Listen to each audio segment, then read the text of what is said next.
Hello लोगोफोर बरायबाय Bodo Job.IV YouTube चेनेलाव बिग आपडेट बेनो जाबाय Gr.III आरो Gr.IV वेकेन्सि गासै 230 आसाम स्टेट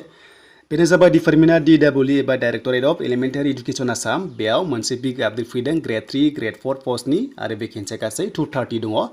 दा बेनो जाबाय Peon Chowkidar driver junior assistant आरो लोगोसे 8 pass 10 pass HS pass degree पासफोरा बेयाव मोनसे लेटेस्ट आपडेट मोनदों आरो बे लेटेस्ट आपडेटआ मानि थाखाय फैदों जों बेखौ गासैखौबो फारि फारि नायगोन नोंथाङा चेनेलाव दासिमबो साबस्क्राइब खालामाखैबा Bodo Job.IV YouTube चेनेलाव खालामना लादो बेबादि लेटेस्ट आपडेट मोननो जबनि बागै लोगोसे गोबां रोखोमनि आपडेटखौ मोननो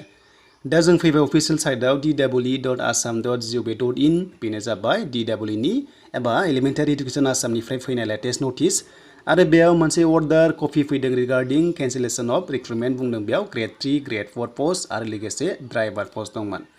दा जोंहा एग्जामबो जादोंमोन सिगाङाव बेनो जाबाय DEE आव नोंथांमोना गासै वेकेन्सि मोनदोंमोन 230 बिनि मोनसे लेटेस्ट आपडेट फैदों आरो जायफ्रा एग्जाम होदोंमोन दानि 26,000 आव एप्लाइ खालामनांगौ ना खालामनाङा आरो मा खालामनांगौ हाबसनगौ ना हाबसना बेनि सायाव मोनसे लेटेस्ट आपडेट दा ओंखायनो जों नायनोसै फैदो अफिशियेल नटिफिकेशन दा बे जाबाय अफिशियेल नटिफिकेशन आरो बे मोनसे अर्डार कपि DEE निफ्राय एबा आसाम स्टेट नोंथांमोना बेयाव नुनो मोनदों बेनो जाबाय एलिमेन्टारि एडुकेसन आसाम दा बेयाव जोंहा मोनसे एप्लाइ सोलिदोंमोन 2019 नि ओके 2019 नि फेब्रुवारि दानाव मोनसे एप्लाइ जादोंमोन Gr.III आरो 4 लेभेलाव जेराव वेकेन्सिया दंमोन 230 ओके बेयाव Peon Chowkidar बेनिफ्राय ड्राइभार आरो जुनियर एसिस्टेन्ट नोंथांमोना एग्जामबो होदोंमोन दा बेयाव मोनसे अर्डार कपि फैनाया बेनो जे बेखौहाय केन्सेल खालामनाय जाबाय नोंथांमोना जायफ्रा एग्जाम होदोंमोन बेनि रिजाल्ट मोननाय नंला आरो बे पस्टआ केन्सेल जानानै मा जाखोनो बेनो जाबाय स्टेट लेभेल रिक्रुटमेन्ट कमिसनावहाय एबा HSLC दानि 26,000 वेकेन्सि बेयाव सोसननाय जाबाय बेखायनो नोंथांमोना बेयाव नुनो मोनदों it's May also be mentioned here that the state level recruitment commission for class 3 and class 4 पोस्टआव नोंथांमोनखौहाय बेयाव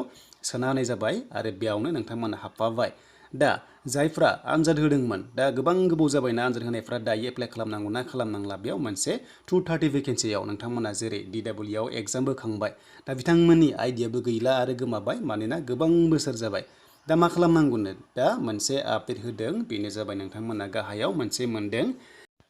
दा बेयाव मोनसे नटिसखौ जों नायोब्ला बेयाव मोनदों बेनो जाबाय this is for information of all candidates that as decided by the government द कैंडिडेट्स हु हैव appeared and applied होनना बुंदों लोगोफोर in the written examination against advertise number दङ बेयाव 2019 नि आरो बेयाव बुंदों कैंसेल जाबाय and need not apply again स' नोंथांमोना एप्लाइ खालामफिननो गोनांथि गैया मानोना बेवहाय नोंथांमोनखौ एलाउ खालामगोन होनना बुंखादों नैबे 26,000 वेकेन्सियावनो नोंथांमोनाहाय एग्जामखौ होफानो मोनगोन जायफ्रा गोदान एप्लाइ खालामाबाबो जायफ्रा नोंथांमोना बैसोआ बारग'लांबाय अब्ला बेयाव नोंथांमोनाबो कनसिडार जागोन बेखायनो नोंथांमोननि थाखाय मोजां चान्स होबाय जायफ्रा 2019 आव बैसोआ गैलामोन अब्लाबो लास्ट इयार एप्लाइ खालामदोंमोन होमबाबो नोंथांमोना बे पस्टआव इलिजिबल जासिगोन डाइरेक्ट नोंथांमोना एडमिट कार्ड डाउनलड खालामनानै लानो हागोन थ' लोगोफोर बेनोसैमोन लेटेस्ट आपडेट DEE नि Gr.III आरो Gr.IV लेभेलाव वेकेन्सिया दंमोन गासै 230